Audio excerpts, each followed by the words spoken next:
Bonjour frères et sœurs, bonjour.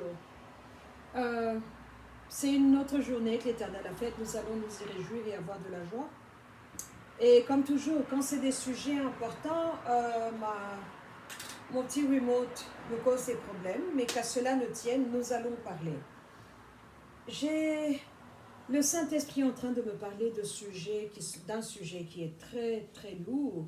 C'est la première fois que je l'entends dans ce contexte. Je suis née à Lubumbashi, dans le Katanga. Je connais très bien mon village parce que chaque vacances, mes parents nous forçaient à aller au village pour qu'on puisse connaître notre culture. Et je leur suis très reconnaissante parce que je connais ma culture. Personne ne peut me mentir ou m'apprendre quelque chose que je ne connais pas sur ma tribu, notre façon de faire. Alors, il y avait, dans toutes les langues africaines, allez dans vos langues respectives, vous allez avoir un mot pour ça. Mais nous, dans notre langue, on a ce qu'on peut traduire casserole. Je crois que ça sera le même mot partout en Afrique. Qu'est-ce que je veux dire par casserole? Je veux dire que ce que en anglais, les Américains appelleraient ça cauldron, c'est une casserole qui est ronde avec un couvercle au-dessus. Et elle peut être en terre cuite, donc en argile, ou bien en métal, selon ce que vous avez. Donc, ces casseroles-là sont le gouvernement de l'Antichrist. Et suivez mon raisonnement. Ça va faire 4 jours 5 que je suis en train d'apprendre, de recevoir du Saint-Esprit. Donc, je suis en train d'exposer ce gouvernement-là. C'est pour ça que je vous en parle. Alors, que je vous donne un exemple spécifique. Imaginez que dans ma famille, nous sommes nombreux. Toutes les familles africaines, très peu de familles ont un seul enfant. On a beaucoup d'enfants. Alors, moi, j'ai 8 frères et sœurs. Donc, les enfants qu'on a eus, on remonte, on a mon père et ma mère, et puis mes grands-parents. Donc, chaque famille est comme ça. Grands-parents, 2, et puis les enfants. Et puis grands-parents, 2. Donc, on est un clan, en fait. Alors, imaginez que j'aille chez un gaga pour dire « Je veux une casserole pour protéger mon clan ». D'abord, pour avoir le désir de faire ça, il faut avoir un esprit de domination et de manipulation.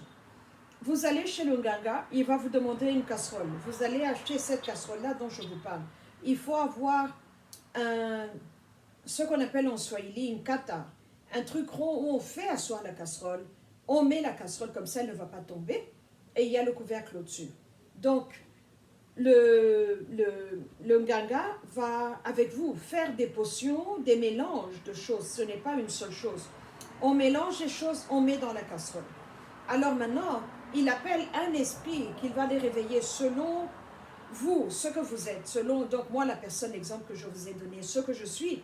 Si c'est un esprit de l'eau ou un esprit de la forêt, un esprit des toilettes ou un esprit de l'air ou du cimetière. Ça dépend parce qu'il y a des esprits partout qui sont ouverts à collaborer avec nous ici dans la dimension des vivants parce qu'ils ont besoin de notre lumière, ils ont besoin de notre vitalité, ce que le New Age appelle énergie. C'est de l'énergie, effectivement.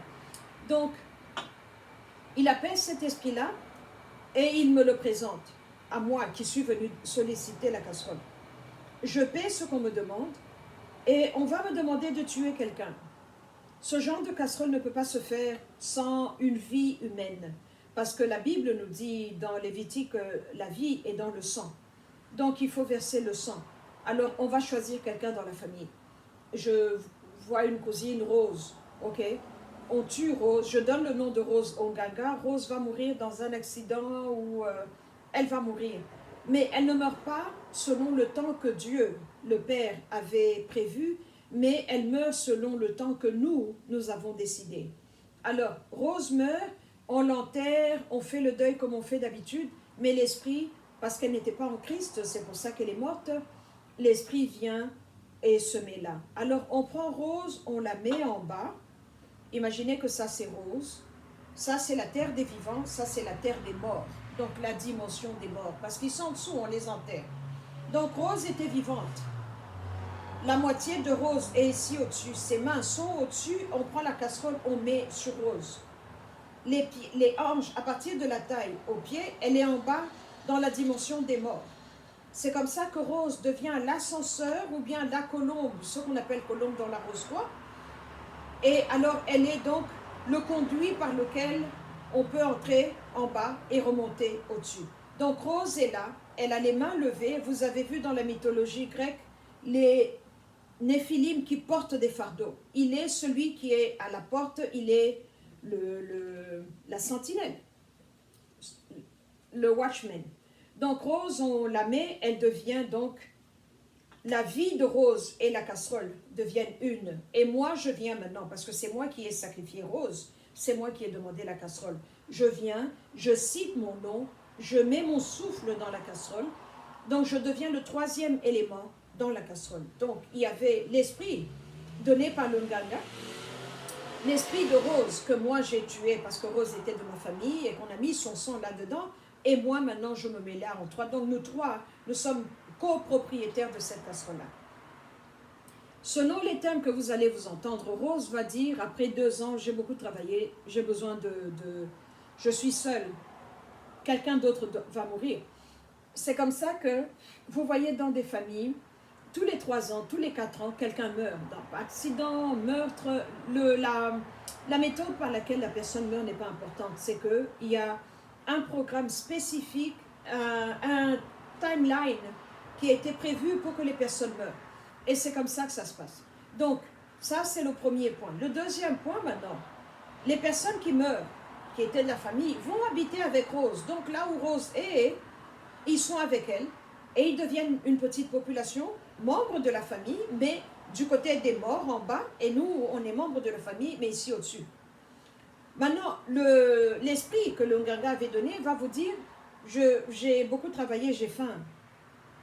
Eux, ce genre d'esprit ne mangent que la chair humaine, ne boivent que le sang humain, parce qu'encore, le sang, la vie est dans le sang. Donc quand on absorbe le sang, on absorbe la vie. Et c'est comme ça qu'on doit choisir maintenant quelqu'un qui a de la valeur, qui va mourir et qui va être consommé par cet esprit-là. Donc voilà ce qui se passe quand on a une casserole. Et le problème qui est là, c'est que la casserole, donc, comme je vous ai dit, est l'ascenseur entre le monde des vivants et le monde des morts. Mais maintenant, moi qui tiens la casserole, qu'est-ce que je fais? Je suis le prêtre. Je joue le rôle de ce que le prêtre jouait dans l'Ancien Testament. Je suis l'intercesseur, ce que Ézéchiel 22:30 nous dit, que je cherchais parmi eux un homme pour se tenir à la brèche, mais je n'en ai trouvé aucun. Donc moi, je me mets à la brèche au travers de Rose, entre les vivants et les morts. Et le problème qui est là, c'est que quand on fait ça, on n'est pas là pour adorer le vrai Dieu vivant, parce que je me suis mise dans une position, je dis, je ne connaîtrai pas le deuil, je ne pleurerai pas. Ça nous ramène à Apocalypse 18. Alors, la famille, donc mon clan, moi, je vais prendre leurs photos un par un. Je vais prendre leur date de naissance, là où je n'ai pas la photo. Je vais prendre leur nom, je mets sur un petit papier avec toutes les informations que j'ai sur cette personne. Je mets toutes ces personnes-là dans la casserole et c'est ça mon clan. Alors, le premier de chaque année, on décide, les sorciers de la famille, les sorciers du clan, on décide de qui peut mettre au monde et qui ne peut pas mettre au monde. Qui peut devenir millionnaire, qui doit être pauvre, qui doit travailler, qui ne doit pas travailler, qui peut se marier, qui doit être prostitué, qui doit être fou, qui doit être homosexuel. Et c'est comme ça qu'on fait. Ce que j'ai vu, c'est que dans une province comme la mienne, au Katanga, on tue les enfants régulièrement. Dans une province comme le Kasaï, parce que le Saint-Esprit m'a emmené, il m'a montré les variantes. Je vous assure, on peut parler de ce sujet même un mois et faire des vidéos, tellement il y a des choses à dire qui ont totalement fait tomber mes chaussettes, comme on dit en anglais. Donc, au Kasaï, au lieu de tuer tes enfants ou sacrifier les membres de ta personne, tu prends ce qu'on appelle un filet de chasse, on le met sur la route. Celui qui est faible va être pris dans le filet et il va mourir là où il part. Et il ne sait même pas ce qu'il a tué, mais il va mourir parce qu'il n'était pas en Christ. C'est ce programme-là que vous voyez qu'un avion tombe, 300 personnes meurent, ou un bateau coule et tout le monde est mort. Personne n'était à Jésus, donc Jésus ne s'est pas impliqué dans l'affaire. Et deux, toutes ces personnes-là en masse, je tue 20 personnes, 40 personnes. Donc c'est des sacrifices que je fais entrer dans ma casserole. Et cela renforce ma casserole parce que cela me donne de la force.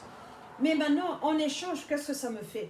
À partir du moment où je vais demander une casserole, donc moi je me mets, que je pose d'abord. Donc allez dans vos provinces, dans les autres provinces du Congo, dans les autres républiques africaines, tout le monde a une casserole. Ne vous mentez pas, si vous ne savez pas, c'est vous qui êtes ignorant. Si vous n'avez jamais été dans votre village, alors c'est votre perte à vous, parce que on ne peut pas vivre et dire qu'on est un enfant de la ville. On ne peut pas vivre et dire qu'on est émancipé, évolué et intellectuel, parce que le mal vient de l'Afrique, le mal vient du village. Donc moi, je suis ici à Los Angeles, mais je suis encore en train de me battre avec les puissances de mon village, de ma tribu à moi. Donc chaque personne, vous pouvez dire, je n'ai jamais été dans ma province, je me suis presque disputée avec quelqu'un avant-hier qui me disait, pourquoi tu parles de village, pourquoi tu parles de province? Moi je suis un enfant de la ville. Donc le nom que tu as vient du village. La façon dont tu manges vient de ton village. Donc tes problèmes sont venus de là-bas. Si tu veux jouer à l'autruche, c'est un libre choix, mais moi, je ne voulais pas être une chrétienne moyenne qui dit Alléluia, Alléluia, mais rien ne va. Alléluia, je suis bénie, mais rien ne va. Donc je vous ai dit que j'ai mis ma vie en pause pour retourner à la case départ. Je suis retournée à mon départ pour nettoyer, pour détruire, pour réparer. Et c'est ça que j'ai choisi de faire. Parce que je n'aime pas les prières inutiles. Je n'aime pas, vous priez, vous allez dans des veillées de prière, vous revenez, vous n'avez pas de voix, mais les problèmes sont toujours là. Donc il faut aller à la racine du problème. C'est ce que moi, j'ai choisi de faire. Et je suis fatiguée d'être dominée, manipulée et contrôlée. Donc, la personne avec qui on s'est disputé, bon, je l'ai regardé, je lui ai dit, tu peux dire tout ce que tu veux, encore, tu n'es même pas de la ville, parce que tu dis que tu es de Lubumbashi, mais tu es originaire du Kasaï. Donc, tu dois retourner dans ta province, là où les problèmes ont commencé. Ça, c'était une parenthèse. Je vous recommande de vous reconnecter avec vos villages, parce que c'est de là que vos problèmes viennent, et c'est de là que votre bénédiction va venir aussi. Ça, c'était une parenthèse. Retournons à mon histoire avec la casserole. Donc, ces casseroles-là sont dans toutes les familles. Il y a une personne, généralement la personne est au village. Voilà pourquoi vous devez connaître votre village et y retourner. La personne est au village et elle garde tous les éléments de la famille. Donc, vous pouvez être loin, comme moi je suis ici en Californie, mais quand ils font une cérémonie là-bas et qu'ils tuent une vache pour les esprits de la casserole, on va citer mon nom parce que je suis un membre du clan. C'est pour ça que Christ nous dit que nous avons une nouvelle identité en Christ, un nouveau nom en Christ, une nouvelle odeur en Christ.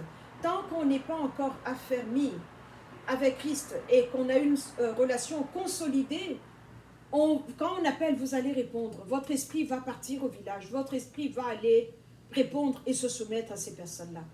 Donc, voilà le problème qui est là. Alors, ces casseroles-là, il faut tuer. Et maintenant, si moi, qui garde la casserole, j'ai un frère africain, comme on dit, on est frères. Nous, le concept de cousin, demi-frère, on ne l'a pas. Un frère vient et me dit, les enfants de Sophie étudient beaucoup, ils ont de bons points, de bons diplômes. Est-ce qu'il y a moyen que tu les fermes, que tu prennes leur intelligence, que tu donnes à mes enfants, à moi? Voilà, je te donne un 10 000 $. Il me paie, donc moi, comme j'ai tous les éléments de mon clan, je ferme les enfants de Sophie pour prendre l'intelligence et la donner là-bas. Alors, à partir du moment où une casserole comme ça est créée, Satan, avec son administration, parce qu'il y a une chose que très peu de pasteurs africains parlent, c'est l'administration de Jésus.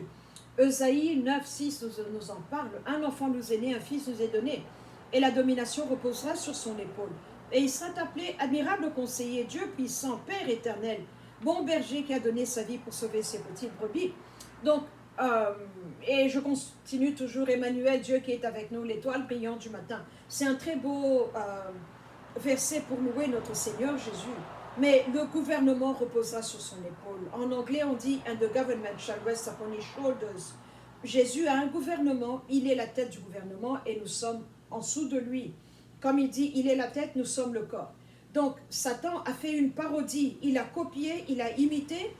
Donc, partout il y a une casserole comme ça, Satan vient et te donne l'étiquette, à moi, la personne qui était initiée à la casserole, il te donne l'étiquette d'antichrist. Il y a beaucoup d'antichrist. Hollywood, dans ces films, comme les films Left Behind, Laissés derrière, on nous parle de cet homme, l'homme qui n'a pas de loi, l'homme qui n'a pas de lawless one, celui qui va venir et être roi, qui va être fait roi du monde. Oui, il va venir. Mais il y a beaucoup d'antichrists. Retournons dans Thessaloniens. Là, on nous dit que celui qui ne confesse pas que Christ est Seigneur est l'esprit de l'antichrist. Nous voyons cela dans 1 Jean aussi, dans la première épître de Jean. Cela fait que quand vous avez cette étiquette d'antichrist, vous développez ce qu'on appelle en psychologie le complexe messianique. C'est là où vous croyez que vous êtes Dieu. C'est là où vous croyez que vous êtes tout-puissant, omnipotent et que rien ne peut vous secouer. C'est là où vous commencez à jouer avec les vies des gens. Celui-ci, vous l'enlevez, vous le mettez là-bas. Celui-ci, vous le mettez là-bas. Donc vous commencez à créer, à régenter les choses et vous avez ce qu'on appelle le complexe messianique, mais en fait qui est, vous êtes un petit bureau de l'antichrist. Et quand maintenant le grand antichrist va venir, il va vous appeler, vous êtes soldat dans son armée. Donc voilà le système des casseroles africaines. Partout, dans toutes les familles africaines, il y a une casserole. Il y a une casserole, si vous ne savez pas, je vous l'informe. Et la seule façon de sortir du système des casseroles, c'est pour ça que quand on nous dit prier sans cesse, ce n'est pas de la blague. Quand on nous dit venez à Christ, le plus tôt vous venez à Christ, le plus tôt vous allez commencer votre démarche.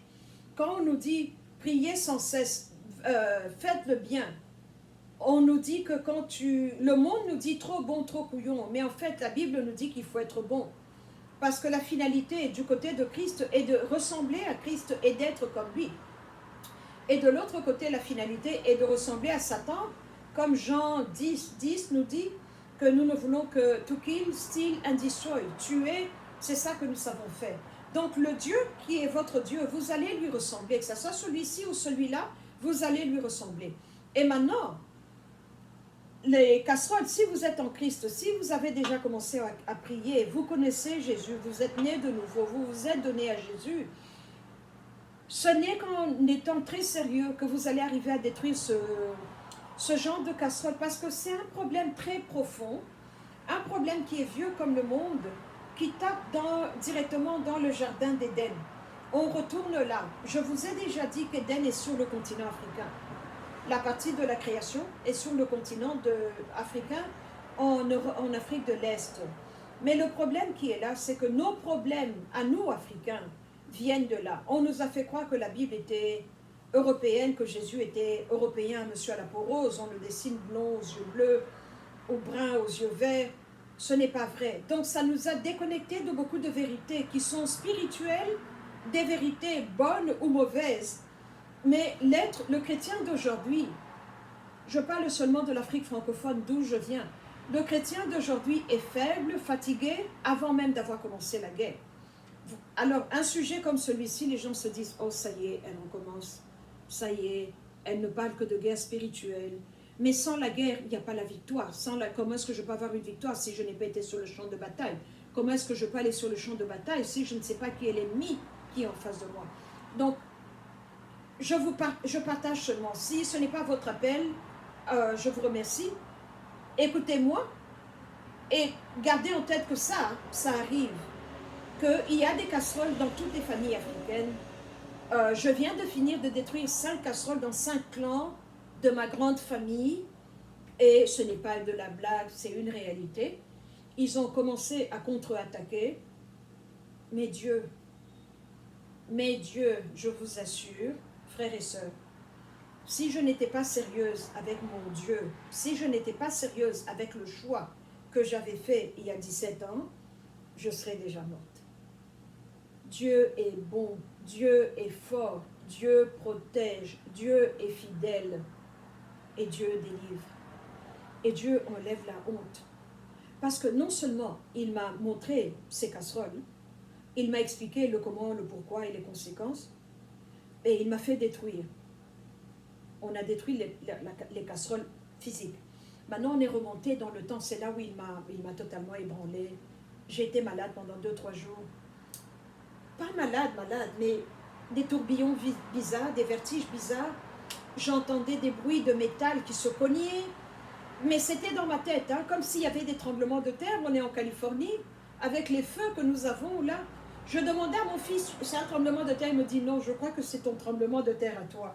Et il se moquait de moi, bon, parce qu'il sait que je suis bizarre et que je reçois des choses bizarres. Mais ces casseroles-là sont réelles. Et maintenant, ce que j'ai appris aussi, c'est que l'exemple que je viens de vous donner, imaginez que je vivais au XVIIIe siècle et que cette casserole, je l'ai fait au XVIIIe siècle. Combien de personnes, la première personne qui a été tuée, qui est debout, qui porte la casserole, donc elle est morte au XVIIIe siècle, combien de personnes ont été sacrifiées à des périodes spécifiques et à pointer les bombes à retardement, comme je les appelle, parce que on a prévu ça au XVIIIe siècle, mais nous, on est en train de mourir aujourd'hui. Et alors maintenant, la personne qui a fait, moi, je l'ai faite au XVIIIe siècle et je meurs. Je vais entraîner et former un héritier à qui je vais donner la casserole, qui va prendre la casserole et continuer. Donc lui aussi doit continuer à verser le sang. La personne qui est héritée doit continuer à mettre des prisonniers, de nouveaux prisonniers, et il bénéficie des anciens prisonniers. C'est comme ça que je suis arrivée à des casseroles où il y avait 5 propriétaires qui sont déjà morts. Et j'ai dû me battre contre 5 morts qui ont mis leur souffle dans la casserole. Il fallait enlever ce souffle-là. Il fallait enlever les accords que ces 5 personnes ont faits. Ces ordonnances prévues et signées. Les interdits. Vous savez la différence entre une ordonnance et un interdit. Un interdit, c'est que je dis, personne ne construira une maison pendant 5 générations. Tout le monde sera locataire. Je vous mets la malédiction d'être locataire. Ça, c'est un interdit. Et les prières d'enlever les interdits sont une. Les prières de détruire les ordonnances sont autres. Une ordonnance, c'est quoi? C'est que je peux appeler un esprit, je lui dis, esprit du diabète, entre dans ma famille, mais en échange, j'ai besoin d'argent. Et je te donne 2 personnes par génération qui vont être diabétiques. Donc, on vient de signer un accord entre l'esprit du diabète et moi. Il me donne l'argent, mais je lui ouvre la porte sur ma lignée et il peut rendre malade maintenant les gens. C'est comme ça que vous voyez les mêmes problèmes, ceux que la psychologie appelle les problèmes chroniques, ou ce qu'on peut appeler dans le contexte des pentecôtistes un problème générationnel, une maladie générationnelle, une pauvreté générationnelle, une misère qui vous colle à la peau, qui est générationnelle. Vous attrapez des choses, mais vous les perdez, et chaque génération a fait ça. Alors maintenant, l'arrangement qui a été fait dans l'ordonnance et dans l'interdit se rencontrent, personne n'a construit de maison. Et c'est comme ça que l'Afrique est comme elle est. Pourquoi est-ce que nous n'avons pas un domaine comme l'agriculture? Nous le connaissions nous tous, même ceux qui ne savent pas lire et écrire peuvent cultiver. Pourquoi est-ce que nous n'avons pas des fermes qui ont commencé au XVIIIe siècle? Pourquoi est-ce que nous n'avons pas de business qui se sont donnés comme héritage d'un père à un enfant? Très peu de familles peuvent clamer et dire « Mon père est mort, il m'a laissé ça et moi je continue ». Ils sont très peu. Pourquoi? Il faut retourner aux casseroles. Les problèmes viennent d'où? Les problèmes viennent dans les casseroles. Et ce que j'ai découvert, l'Africain typique, l'Africain là qui n'a pas su écrire, qui n'écrivait pas ou qui n'avait pas de dictionnaire et de iPhone, pouvait prendre la casserole selon les phases de la lune. Quand la lune est pleine, c'est là où on sacrifie quelqu'un. C'est là où on jette l'esprit de folie. C'est là où on ouvre la porte, on enlève le couvercle, on parle à la casserole, on envoie l'esprit aller visiter toutes les personnes dans le clan. C'est comme ça que les Africains sont. C'est comme ça que quand vous allez ici aux États-Unis, où les Chinois ont le Chinatown, les Japonais ont l'île Tokyo, on a l'île Philippines, l'île Manila, l'île Small Bangkok, on n'a que l'île Ethiopia. Ici en Californie, aucune communauté africaine n'a réussi à se positionner. Pourquoi? Il faut retourner dans le casserole. parce que les casseroles africaines viennent avec le système de la sorcellerie africaine, qui est une sorcellerie du niveau primaire. Quand un sorcier a beaucoup de plaisir, quand il vous rend impotent, que vous ne pouvez pas, en tant qu'homme, satisfaire votre époux, lui, il est très content. Un sorcier africain est très content quand une femme ne peut pas mettre au monde. Il est très content, il vous a fermé le ventre et il a pris vos œufs. Alors parlons des œufs maintenant que chaque femme a depuis qu'elle est née, que Dieu a donné.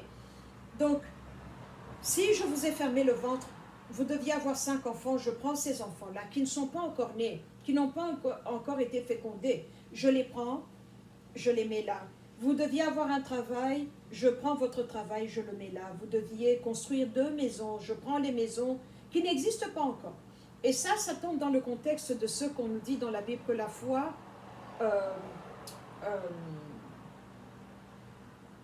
faith comes by hearing, and hearing by the word of God. Parce qu'on n'a pas entendu la parole de Dieu. La foi n'a pas produit ce qu'elle devait produire. Parce que dans le contexte de Dieu, la foi est la monnaie qu'on utilise pour attirer Dieu et pour avoir l'attention de Dieu. Regardez dans Ésaïe, là où il dit, viens et achète à boire. Acheter avec quoi? Puisque notre argent ici sur terre n'intéresse pas Dieu là-haut. C'est la foi qui intéresse Dieu. C'est pour ça que Dieu vient là où il y a la foi.